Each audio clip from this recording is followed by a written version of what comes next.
Assalamualaikum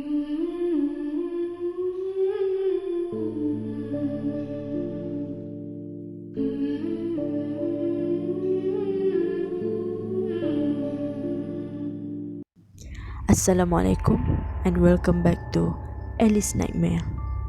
Kisah seram pada hari ini bertajuk Misteri Rumah Aku.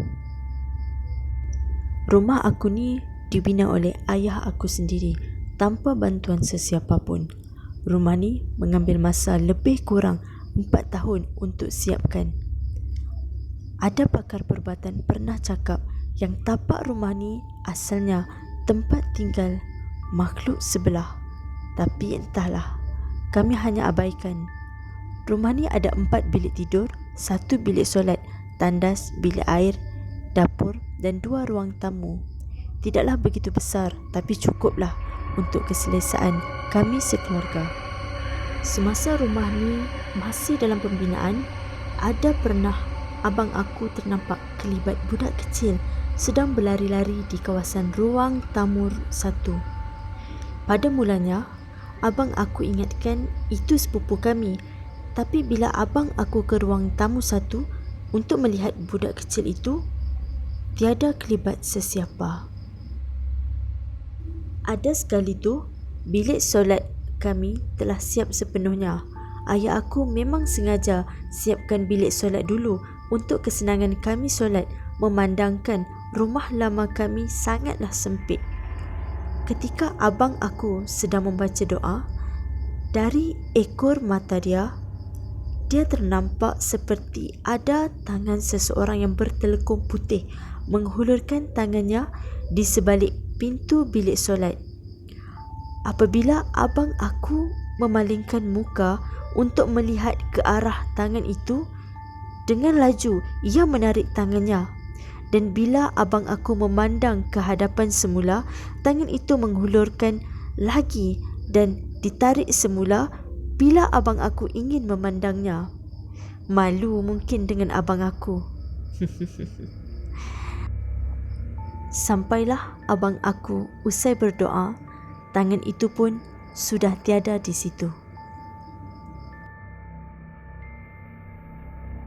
Ayah aku juga pernah terkena gangguan di bilik solat itu.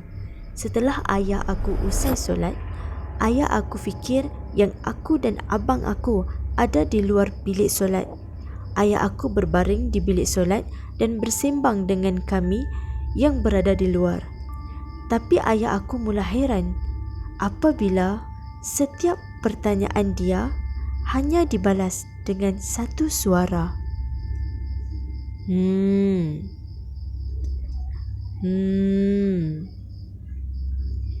Ayah aku mula rasa pelik dan bangun keluar dari bilik solat sambil membebel-bebel akan kami. Kononnya kami seperti mempermainkan dia. Sebaik dia keluar dari bilik solat, tiada sesiapa yang berada di luar bilik solat. Siapa yang bersembang dengan ayah aku?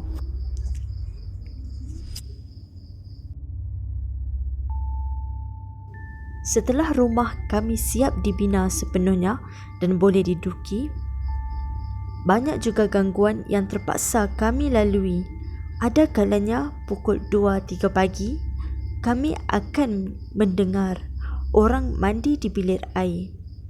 Bila kami pergi periksa bilik air, memang lantai bilik air itu basah, seakan ada orang yang baru selesai mandi.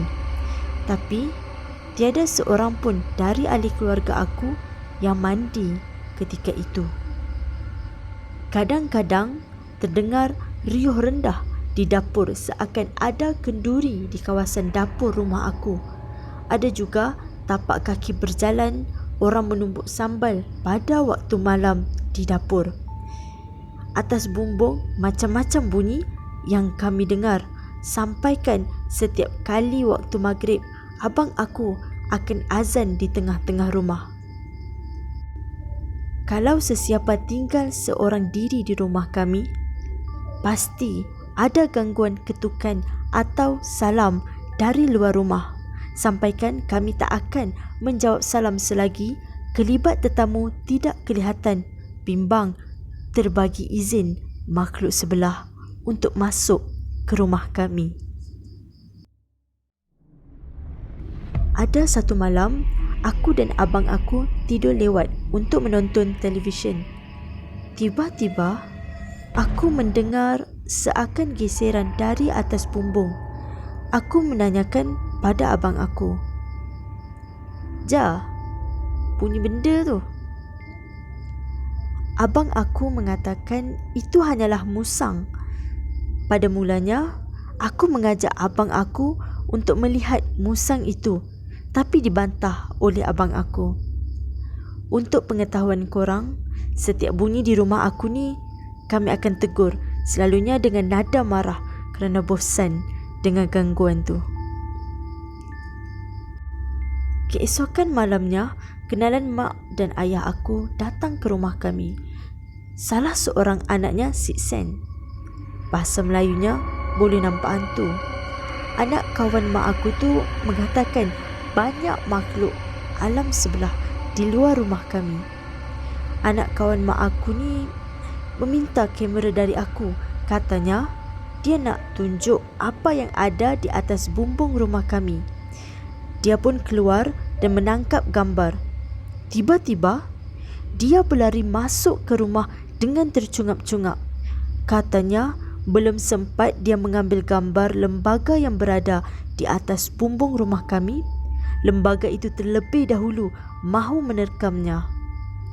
Kami menanyakan identiti lembaga itu. Rupa-rupanya, lembaga yang berada di bumbung rumah ketika itu ialah Pontianak. Kemudian mak aku berkata pada aku, "Semalam yang adik dengar bergesek atas bumbung tu mungkin bukan musang, tapi rambut Pontianak."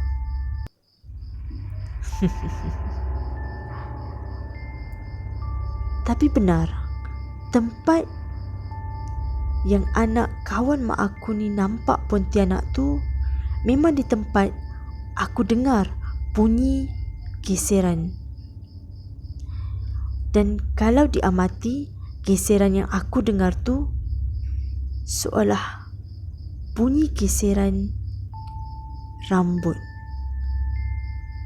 Nasib baiklah malam tu aku tak keluar pergi tengok.